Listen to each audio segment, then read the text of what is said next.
Bueno, vamos a ir así a la Biblia, a continuar en el libro de Romanos, nuestra serie. Veis que el título, pues, va con la canción, La roca es Cristo. Vamos a ver conclusión interesante a este tema en el capítulo 9 que hemos estado viendo, pues, la elección. ¿Qué significa la elección? ¿Por qué enseña Pablo la elección? Que para mí es pregunta incluso más interesante. Pues hoy llegamos un poco a la conclusión en ese capítulo. Bien, vamos a empezar orando, después tendremos el pequeño resumen, lo que hemos visto hasta ahora, y empezaremos con el capítulo 9. Nuestro Padre, damos gracias por traernos aquí, gracias por tu palabra y por el privilegio que es estudiarla juntos. Pido que nos bendigas, nos ayudes a aprender hoy. Pedimos que todo vaya bien, que me ayudes a mí a hablar claramente y que sea de bendición a los hermanos. Pedimos que nos ayudes a conocerte más. En el nombre del Señor Jesús. Amén. Muy bien. Bueno, entonces, muy rápidamente, como digo, vamos a ir rápidamente ahora pues por el resumen, porque son muchos capítulos. En el capítulo 1 vimos que lo que vamos a ver del Evangelio es importante, es relevante para todos. Pablo da un poco de explicación de por qué escribe. En el capítulo 2 nos dice que la justicia de Dios es perfecta, ¿no? No se puede entender el Evangelio sin entender el concepto de la justicia de Dios, ¿no? Y Dios es perfectamente justo, no hay nada que se le escape, Él va a juzgar con rectitud a todos. Después vimos que, estas son malas noticias, ¿no? La ley no puede salvar, la ley es las instrucciones que Dios dio para que el manual para los humanos, o sea, haz esto para obedecer, haz esto para vivir conforme a mi plan. Pero la ley no puede salvar. ¿Por qué? Porque no somos capaces de cumplir la ley. Ninguno lo ha hecho. Sirve solamente para demostrar nuestro pecado. Sirve para demostrar que no somos capaces de ser salvos. Vimos en el 4 que Abraham no fue salvo por la ley, fue salvo por la fe, ¿no? Él confió y la Biblia dice en Génesis que Dios se lo contó como justicia. A través de su fe Dios le salvó. Por la fe que obtenemos la justificación, esto es el ser nombrados justos, ¿no? Justificado es ser nombrado o convertido en justo. Y la salvación, ¿no? Dios nos concede todo lo que es la vida cristiana a través de la fe, no de las obras, no de cumplir con la ley, sino por confiar en Dios. Eso es la verdad más increíble que existe. En el 6 vimos que todos somos siervos de o la carne, el pecado, o de Cristo, y cambiamos el uno por el otro, ¿no? Nacemos todos en esclavitud a la carne y a través de la salvación nos hacemos esclavos de Cristo, siervos de Cristo. Somos hechos en Cristo libres de la ley. Esto significa pues libre de la condena de la ley, porque aunque somos salvos, pues seguimos sin poder cumplir con la ley, pero ya no tenemos temor del castigo de la ley. Seguimos luchando contra nuestro pecado, ¿no? Aún después de ser salvos, vivimos vidas imperfectas, ¿no? Vivimos vidas de esfuerzo, de lucha. Y como dijo Pablo, pues hace muchas veces exactamente lo que no quiere hacer, pero su cuerpo es fuerte y no es capaz de hacer lo correcto. A través de, bueno, ¿y cómo avanzar o cómo mejorar en nuestra lucha contra el pecado? Pues es el Espíritu Santo el que santifica al cristiano para cumplir su función dentro del plan de Dios. El Espíritu Santo es el que nos ayuda a vivir correctamente, nos ayuda a avanzar y a pecar menos y a pues cumplir con el plan de Dios para nuestras vidas. Bien. Y en el 9 pues hemos visto ahora precisamente pues la doctrina de la elección. La salvación no es para todos, o sea, no van a ser todos salvos. Dios elige salvar. Es por la decisión de Dios que nosotros tenemos acceso a la salvación. Y esto es realmente simplemente el próximo paso lógico, porque ya hemos visto que nadie puede salvarse. Nadie puede hacer el trabajo de llegar al cielo. Es puramente por la gracia de Dios que podemos ser salvos. ¿Bien? Y no todos van a ser salvos, y Pablo pone un par de ejemplos del Antiguo Testamento. Dice que entre Jacob y Esaú, pues Dios eligió a uno y el otro no. No es que Dios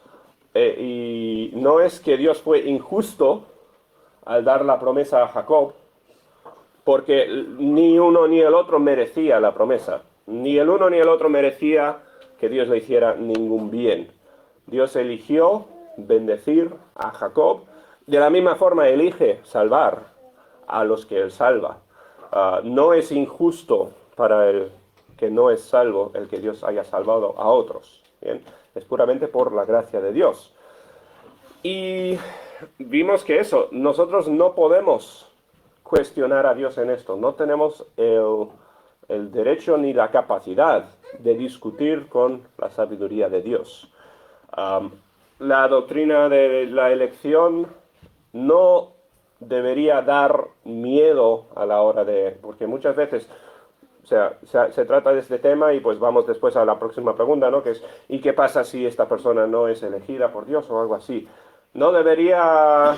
O sea, no tenemos que cuestionar porque la Biblia enseña que la salvación es para todos también.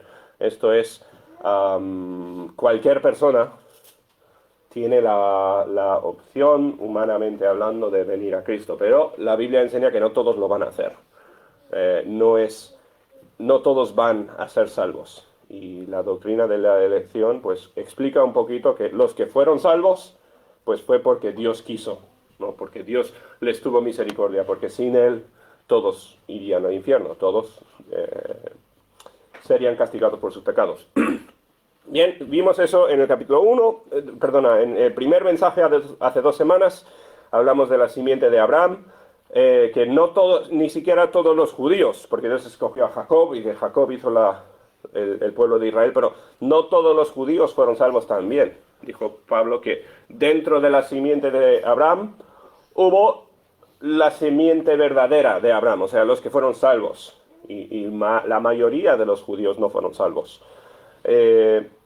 También pues Jacob y Esaú, y después el segundo mensaje la semana pasada, pues hablando de eso, que es puramente por la misericordia de Dios que nadie pueda ser salvo, o sea, que ninguno pueda ser salvo. Dios no es injusto por salvar a unos cuando nadie se lo merece. Bien, y hoy vamos a terminar, y como digo, para mí este es el mensaje más interesante de los tres, porque ¿por qué nos enseña esto? ¿Cómo encaja en el resto de Romanos? La doctrina de la elección, ¿por qué darle énfasis o por qué lo incluye Pablo aquí en Romanos? Y bueno, vamos a ver. Voy a leer para empezar el versículo 23 y 24 que vimos la semana pasada, simplemente a modo de recordar un poquito el contexto. Dijo Pablo que los vasos de misericordia que él preparó, dijo Pablo que Dios preparó pues vasos de misericordia y vasos de, creo que dice, de destrucción. O sea, los que van a ser salvos y los que no van a ser salvos.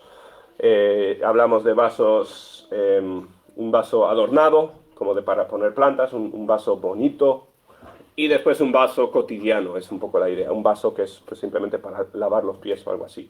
Dios prepara unos, o sea, los prepara a todos. Esto es a nosotros, dice, y dice, no solo de los judíos, sino también de los gentiles. No es solamente que Dios eligió a los judíos, y no es que eligió a todos los judíos, eligió a algunos de los judíos y eligió también de entre los gentiles. Y eso es lo que va a seguir desarrollando Pablo, porque acordaos, Romanos está escrito a no judíos, está escrito a romanos, ¿no? Está escrito principalmente a gente que no son del pueblo judío. En el pasaje de hoy, y si tenéis las Biblias, pues veréis que la última parte del capítulo 9, Pablo cita mucho del Antiguo Testamento y va a usar varias ilustraciones o ayudas del Antiguo Testamento. Primero, en versículo 25, dice, como también en Oseas, dice, ¿os acordáis? Antes de Romanos vimos el libro de Oseas, hicimos una serie a través de Oseas, y bueno, ¿de qué trataba el libro de Oseas? ¿Os acordáis? Bien, Oseas era un profeta, pero vemos más de la vida personal de Oseas que de ningún otro profeta, ¿verdad? Porque nos cuenta la Biblia que Oseas se casó, después en la mujer hubo infidelidad, se separaron, pues porque la mujer se fue. Después Dios que le dijo a Oseas, o sea, le enseñó a Oseas cómo este ejemplo de su vida, lo que ocurrió en su propia vida, era una imagen de lo que había hecho Israel con Dios. Había abandonado a Dios, Dios se había escogido, como si se hubiera casado con Israel. Israel le había abandonado a Dios, pero dijo Dios, de todas formas voy a amar a Israel, de todas formas voy a perdonar y voy a restaurar la relación. Y vimos que en el matrimonio de Oseas también, ¿no? Y aunque hubo separación, aunque hubo infidelidad, pudieron reconciliarse y se demostró la gracia y la misericordia dentro de un matrimonio muerto. Y vemos cómo Dios pudo reparar esto. ¿Bien? El libro de Oseas no es un libro de matrimonios en sí, no es un libro, o sea, el tema principal no es los matrimonios, el tema principal es el perdón de Dios, pero se usa el matrimonio como un ejemplo de esto. Bueno, dice en Oseas, llamaré pueblo mío al que no era mi pueblo, y a la no amada, amada. Y el próximo versículo continúa. Pablo está citando, o sea, de varios pasajes en Oseas, está un poco resumiendo el libro de Oseas. Esto viene más que nada de los capítulos 1 y 2 de Oseas. Al principio, pues Oseas tiene 3 hijos, y Dios le da los nombres para los 3 hijos. Curioso, cuando la pareja tiene un niño y pues tienen que escoger el nombre, pues en el caso de Oseas, Dios le dijo, llámale tal y llámale tal. El segundo hijo se llamaba Lo Amí, que en hebreo pues significa no pueblo mío, o sea, pueblo que no es mío. Bien, eso fue el nombre de su segundo hijo. Pero, y como dice aquí, llamaré pueblo mío al que no era mi pueblo. No era su pueblo porque se había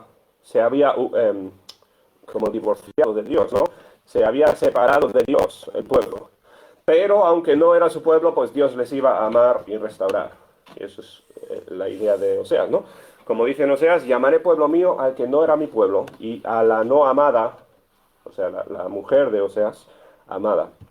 Y en el lugar donde se les dijo, vosotros no sois pueblo mío, allí serán llamados hijos del Dios viviente. Bien, bueno, ¿de qué tratan estos versículos? De la idea de la restauración, con un énfasis especial en el que no merecemos para nada la misericordia de Dios. Bien, el libro de Oseas es un libro que trata de la misericordia, cómo Dios ama a un pueblo que no lo merece, para nada, ¿verdad? Y como Oseas ama a una esposa que no lo merece, en su caso. Dios demuestra, y cuando Dios elige a personas para la salvación, les elige aunque no se lo merezcan. Bien, elige a personas pues como la mujer de Oseas y como el pueblo de Israel, que hemos rechazado a Dios, hemos pecado por nuestra propia voluntad y hemos ido en contra de Dios y no merecemos ser rescatados. Pero así como en el libro de Oseas, pues Dios va a por nosotros. Bien, por eso la elección es la elección de Dios el que nos permite ser restaurados. Bien, esta doctrina nos enfatiza la idea de la misericordia de Dios, que la salvación no es ganada, no viene de nuestro esfuerzo ni de lo que nosotros merezcamos. Continúa en el versículo 27, dice, también Isaías clama tocante a Israel, y aquí vamos a Isaías capítulo 10, dice, si fuere el número de los hijos de Israel como la arena del mar, tan solo el remanente será salvo. Bueno, y voy a leer el próximo versículo también, que van juntos, porque el Señor ejecutará su sentencia sobre la tierra en justicia y con prontitud. Si te puedes imaginar una playa llena de arena, ¿no? Y la idea, la ilustración es que, porque Dios se lo dijo a Abraham, tus descendientes serán como las estrellas del cielo, como la arena del mar, ¿no? O sea, un pueblo incontable. Tendrás una descendencia de millones y millones, ¿no? Y así como la arena, pues cuando entra la ola y sale la ola, la arena se esparce por todas partes, ¿no? O sea, yo no sé de cómo funciona con las corrientes de agua, pues hay movimiento predecible, si sabe lo que son las corrientes y todo eso, pero la arena pues se difumina. En un momento está y en un momento pues está al otro lado del océano, ¿no? La arena es algo que es efímera. Es grande, es incontable y es efímera. Y Dios dice, los judíos son como la arena, son en número grandes, pero también es que están esparcidos. Y esto está hablando de cuando los judíos serían esparcidos por todo el imperio de Babilonia. Cuando vino el rey Nabucodonosor, conquistó a la ciudad de Jerusalén. ¿Qué hizo con los judíos? Los esparció. Bien, ¿cuál es la mejor forma de destruir una cultura? Si la conquistas, si eres un conquistador, ¿cuál es la mejor forma de asegurarte de que el pueblo no vuelva a rebelarse contra ti? Pues separándoles, ¿no? Esparciéndoles por todo el reino. Y eso es lo que aprendieron los conquistadores en los tiempos anteriores también, ¿no? Conquistaban a un pueblo, cogían a los varones, a las personas más capacitadas y todo esto, y les repartían para que no pudieran juntarse para una rebelión. Y eso es lo que ocurrió con Israel. Y con la vasta mayoría, si no decir todas las demás culturas, eso significa el fin de esa nación, el fin de esa cultura, ¿no? Porque pues una nación conquistada, que además son separados así por todo el mundo, pues ya va a desaparecer naturalmente esa nación, esa cultura. Pero con los judíos no, porque Dios dijo que voy a proteger un remanente. Y esta idea del remanente lo encontramos mucho en el Antiguo Testamento, en el libro de Isaías, en otros profetas, que hablan de que sí es verdad, el pueblo es esparcido, va a ser difuminado, pero siempre van a haber unos cuantos fieles. Y piensa en la historia de Daniel, piensa en la historia de Esther en el Antiguo Testamento, ¿no? Cuando, a pesar de toda probabilidad, ¿no? Y a pesar de enemigos que quieren destruir al pueblo, pues Dios mantiene a salvo a los judíos, ¿no? Dios muestra su mano de poder para proteger al remanente judío.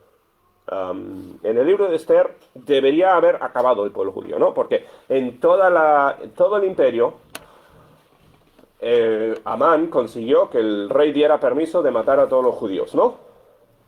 Y así iba a ser si no fuera por Esther y por el plan de Dios para preservar a su pueblo. Dios milagrosamente rescató a un remanente, a un grupo de judíos. Y este remanente se compara muchas veces con los salvos. No todo, o sea, no es una, o sea, los grupos no son iguales. Habían, pues, judíos que sobrevivieron que no eran cristianos, que no creían en Jehová, ¿no? Pero se usa la ilustración muchas veces en el Antiguo Testamento de este grupito selecto que Dios protege, aunque la mayoría mueran o desaparezcan, o su sangre sea mezclada con las demás naciones, ¿no? Pero Dios mantiene vivo a un grupo pequeño. Pues esa ilustración se usa parecido a los cristianos dentro de un mundo lleno de inconversos. Hay diferentes teologías o diferentes interpretaciones bíblicas en cuanto al futuro. Algunas personas creen que la iglesia va a ir poco a poco creciendo y como que conquistando el mundo con el cristianismo. Que llegaremos al fin de los días y la iglesia habrá como ganado en el mundo. Es una interpretación de los eventos futuros.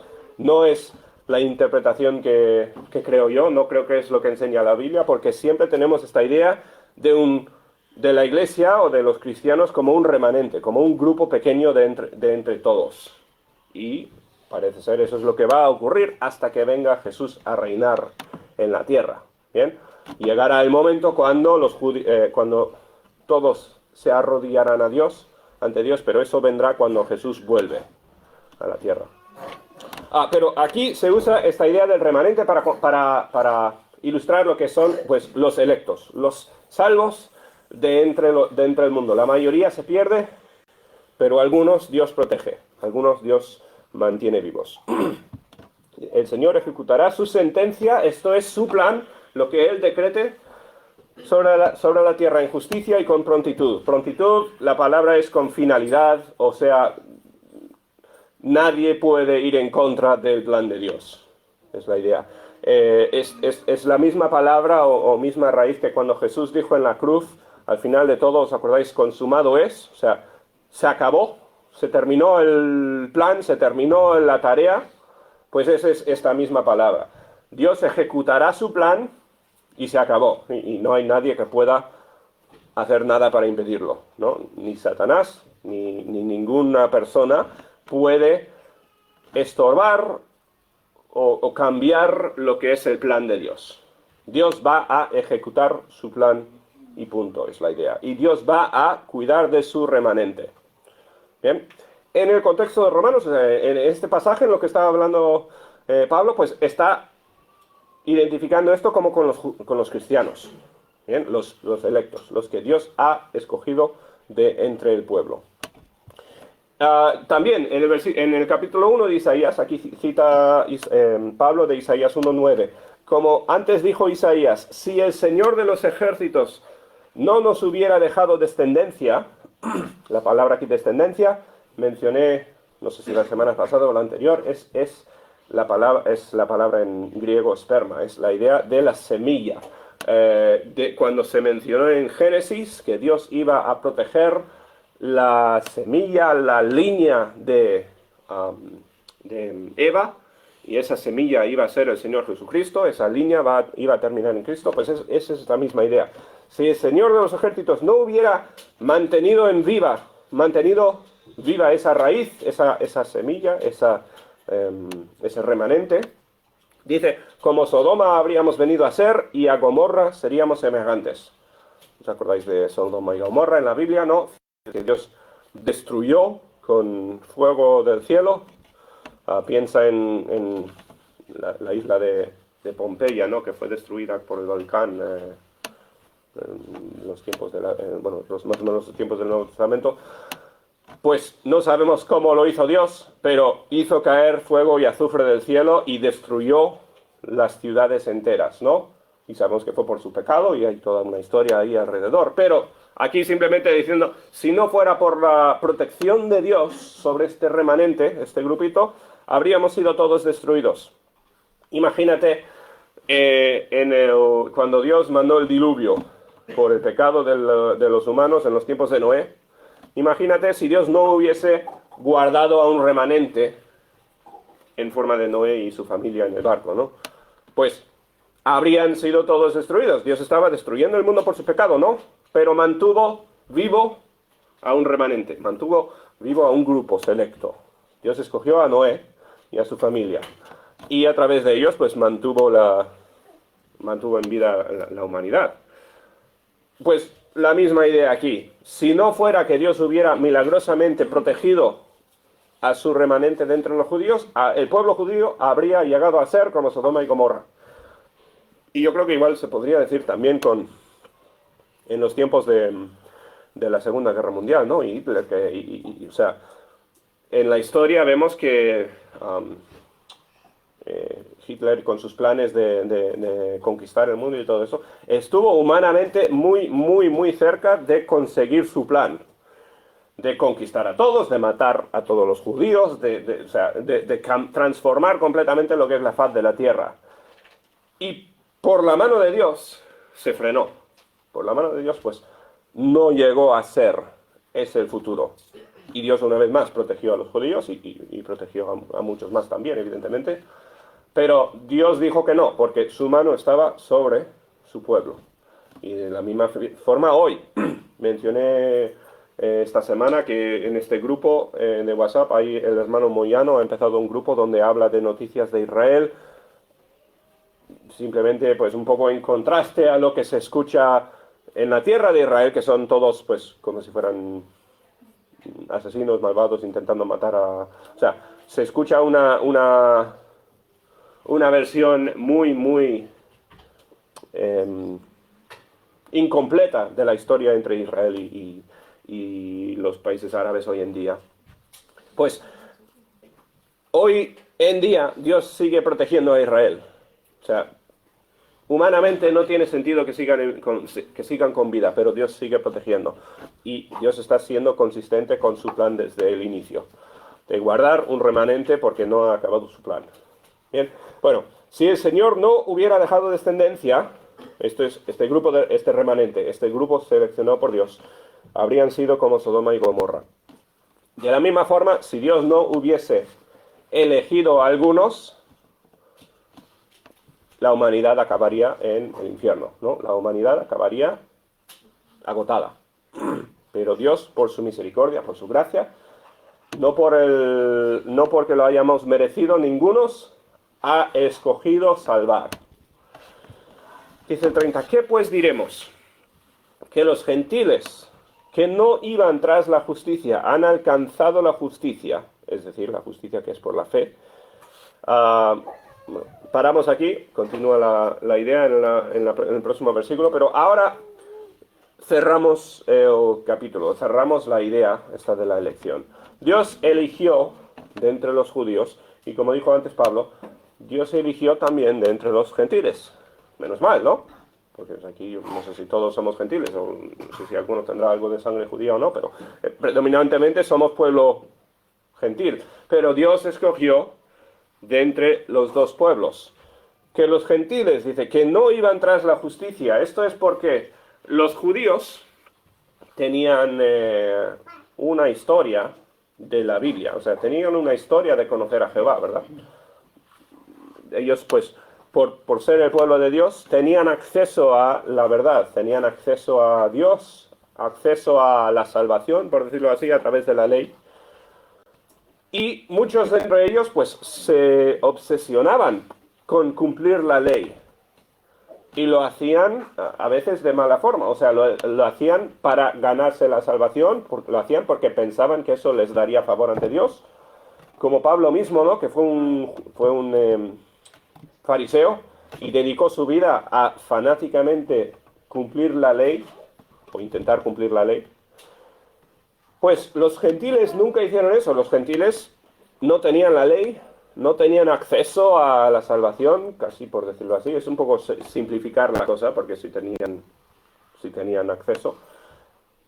Pero ellos que no iban tras la justicia han alcanzado la justicia, y aquí la palabra alcanzado es han agarrado.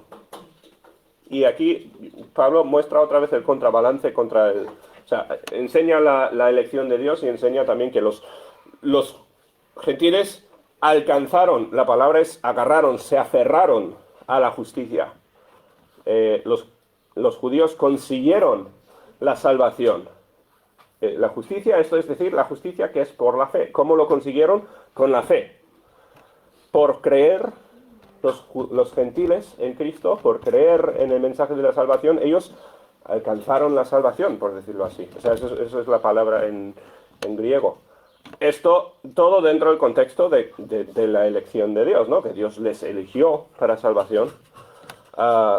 Pero ellos consiguieron la justicia, o consiguieron la justificación, por la fe, de la misma forma que Abraham, de la misma forma que Pablo y que todos los demás que fueron salvos. A través de la fe consiguieron la salvación también. Los gentiles, no, evidentemente no todos, pero algunos alcanzaron la salvación. Mas Israel, que iba tras una ley de justicia, otra vez piensa en Pablo, ¿no? Que era celoso por la ley, dice él, ¿no? Él se obsesionaba por cumplir la ley, hacerlo todo bien. ¿Cuántos no conocemos os acordáis en los tiempos de la escuela, pues del niño que obedecía todas las reglas? El que era como obsesionado por ser la persona buena o lo que sea. Pablo decía, o sea, yo era ese, ¿no? El que se obsesionaba por cumplir la ley. Israel, que iba tras la ley de justicia, no la alcanzó. A pesar de los esfuerzos de muchos, no consiguieron la salvación. Una vez más, porque ninguno fue capaz de cumplir la ley. O sea, por mucha obsesión que tuvieran, ninguno fue perfecto. Ni Pablo, ni ningún otro fariseo. Pablo se esforzó grandemente para ganar el cielo, pero ¿cómo fue salvo Pablo? Al final, como tú y yo, por fe. Y dice Pablo, todos mis esfuerzos, todo lo que hice yo antes de conocer a Cristo, es basura. Fue pérdida de tiempo. No me sirvió absolutamente de nada para la salvación. Ahora, obviamente, si uno hace el bien, pues está correcto, está bien, ¿no? Pablo no está diciendo que hacer el bien estaba mal. Pero en cuanto a la salvación, no le sirvió de absolutamente nada, porque fue salvo puramente por la gracia de Dios. Porque Dios le apareció en el camino, ¿verdad? Dios le dijo, Saulo, yo te escojo a ti, yo vengo a por ti. Y creyó Pablo y fue salvo. De la misma forma los gentiles, Dios fue a por ellos. Dios en su plan hizo que los judíos, como Pablo y muchos otros, pues llegaran a los gentiles con el Evangelio, ¿verdad? Y en los tiempos de antes también. Dios mandó a Jonás a que fuera a Nínive a predicar el Evangelio y muchos otros a lo largo de toda la historia, ¿no? Dios ha asegurado de que gentiles también tengan acceso y Dios lo ha hecho puramente por su gracia, ¿no? En nuestras vidas. Gracias a Dios, alguien nos trajo el Evangelio, ¿verdad? Alguien te llevó el Evangelio. Fuera en la iglesia, que apareciste, o que alguien te lo dio en un folleto, alguien te habló algún día. Dios, por su gracia, hizo que tú fueras salvo. Te eligió de entre muchos que no eligió también, ¿no?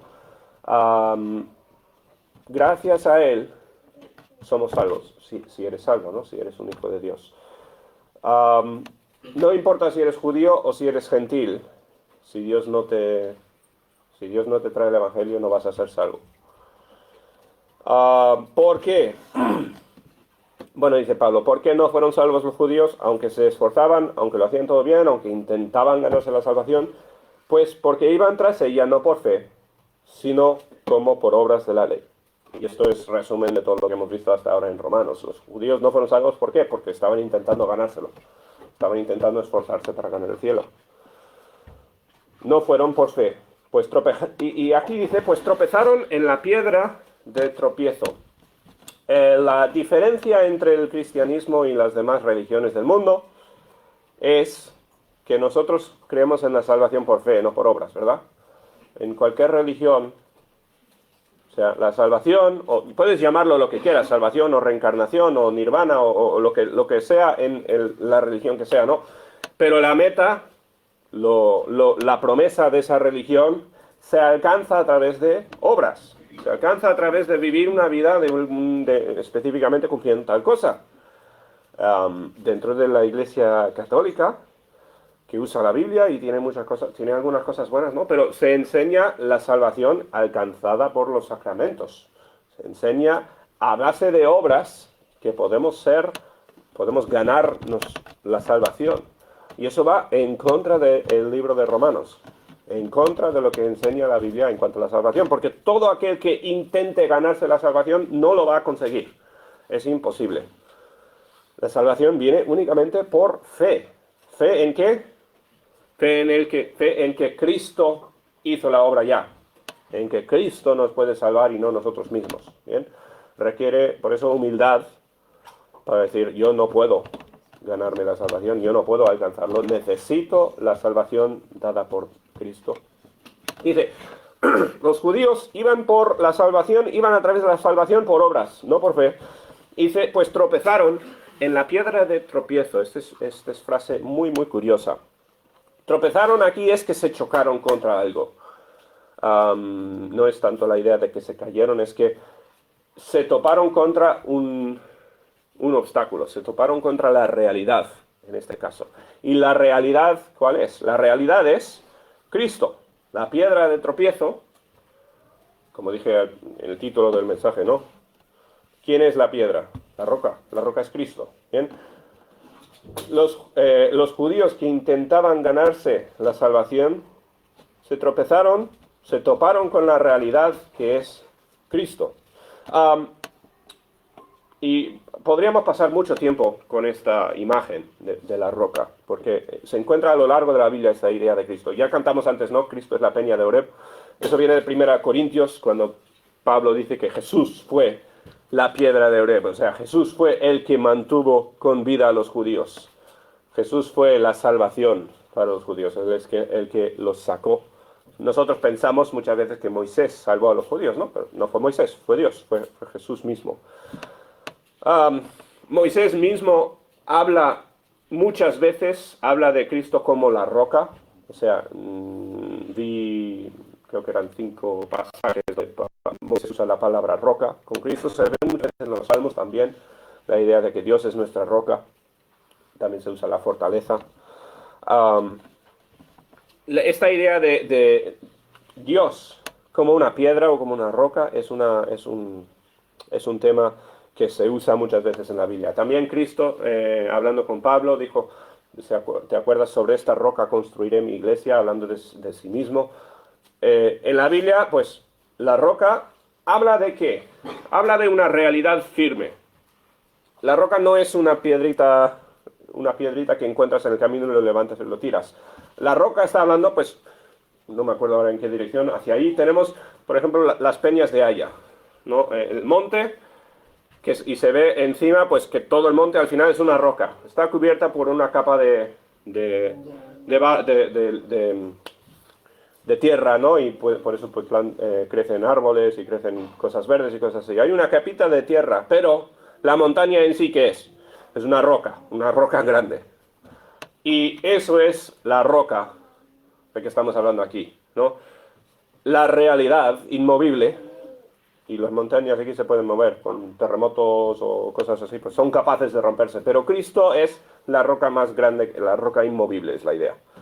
Cristo es la realidad que no cambia, que no se mueve y que nadie puede hacer nada para impedir o cambiar. Cristo es la realidad. Cristo es la verdad. Dice, como está escrito, he aquí pongo en Sión piedra de tropiezo y roca de caída. Esto es Isaías capítulo 8, otra vez citando de Isaías, los versículos 13 al 15. Y aquí pongo en Sión piedra de tropiezo y roca de caída. Esta idea otra vez, esta piedra es también en Isaías, pues está hablando de Dios. Y el que creyere en él no será avergonzado. La palabra ahí avergonzado está hablando de no será... espera, que lo tengo aquí en la Biblia de las Américas, que lo dejaba un poquito más claro. Voy a leer de otra versión este pasaje en Isaías. Por tanto, así dice el Señor Dios, he aquí pongo por fundamento en Sión una piedra probada, angular, preciosa, fundamental, bien colocada. El que crea en ella no será perturbado. La palabra es mejor traducida así. La idea es no tendrá pánico, literalmente. No tendrá miedo. O sea, está plantado, está seguro. El que cree o el que planta su pie en la roca tiene pie en lugar firme, es la idea. No puede ser movido. Y eso es la idea fundamental con esta idea de Cristo o de Dios como nuestra roca. Si tenemos la fe plantada en Cristo, anclada, por decirlo así, a la roca, si habéis visto vídeos alguna vez de una persona que escala un monte con cuerdas y todo eso, pues ¿qué hacen? Pues meten clavos o meten sus ganchos en la roca y buscan un sitio sólido donde no se vaya a romper y eso, ¿no? Porque sus vidas dependen de esa roca, ¿no? Están enganchados a la roca. Si se resbalan, si ocurre una cosa, cualquier cosa, pues se caen, pues están anclados a la roca y eso les protege la vida, ¿no? Es esta idea. Cristo es la roca, Cristo es el ancla de nuestra salvación. Si estamos atados a Cristo, si estamos con los pies asentados en Cristo, no seremos perturbados, no seremos movidos, es la idea. ¿Esto qué tiene que ver con la elección? Esto es el final de esta idea de la elección, ¿no? Nosotros, yo hablo aquí a personas que espero que seamos todos salvos, ¿no? Personas que se llamen hijos de Dios, que por fe hemos aceptado la salvación, hemos sido perdonados por nuestros pecados. Nosotros no vivimos, no tenemos la vida eterna por conseguir algo nosotros, por construir algo nosotros. No somos salvos porque nosotros hayamos puesto nuestra fe en Cristo, incluso se usa muchas veces esa frase. Nosotros somos salvos porque estamos plantados con los pies en la roca de Cristo. Y la doctrina de la elección nos enseña básicamente del que Dios es inmovible. Dios es absolutamente fiel. Dios es el que nos salva a nosotros. Nosotros no conseguimos la salvación de ninguna forma. A través de la misericordia y la gracia de Dios, nosotros somos salvos. Y podemos tener certeza de nuestra salvación porque Dios es firme. Quiero terminar con un pasaje, palabras de Jesús en el libro de Mateo. Esto es Jesús hablando acerca de la salvación también. Dice, cualquiera pues que me oye en estas palabras, esto es una de las parábolas, una historia de Jesús, ¿no? Cualquiera pues que me oye estas palabras y las hace, le compararé a un hombre prudente que edificó su casa sobre la roca. ¿Os acordáis de esta historia de Jesús, no? Descendió lluvia, vinieron ríos y soplaron vientos y golpearon contra aquella casa, pero no cayó. ¿Por qué? Porque estaba fundado sobre la roca. Cuando hablamos de Cristo, Él es nuestra roca. Nosotros vivimos o morimos por estar en la roca o no. Jesús cuenta esta historia y la contrasta con la casa que se construye, ¿os acordáis?, sobre la arena. ¿Verdad? Dice que el que pone su casa con firmamento no es sólido, no es estable. ¿Qué pasa? Está bien en el verano, está bien en el tiempo bueno, pero ¿qué pasa? Con la primera tormenta, la primera vez que venga lluvia, ¿qué pasa? Se derrumba la casa, porque no tiene firmamento sólido, ¿no?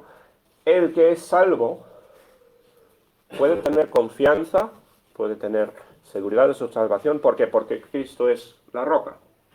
Por eso cantamos antes, Cristo es la peña de Oreb. Cristo es nuestra confianza.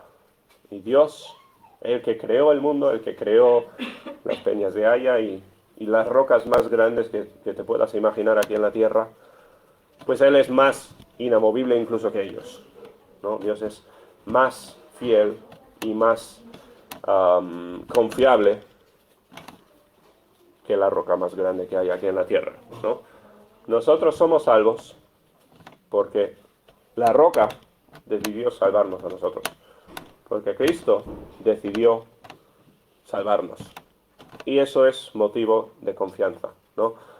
Pablo lleva ya 9 capítulos hablando de la salvación, la justificación, lo que significa pues saber que eres salvo. Y es fundamental, para entender la salvación, es fundamental entender que Cristo es el que nos salva a nosotros. Cristo es el que viene a por nosotros. No tenemos que preocuparnos. Y como dijo Pablo, aunque sabía la verdad, aunque era salvo, a veces volvía a pecar, ¿no?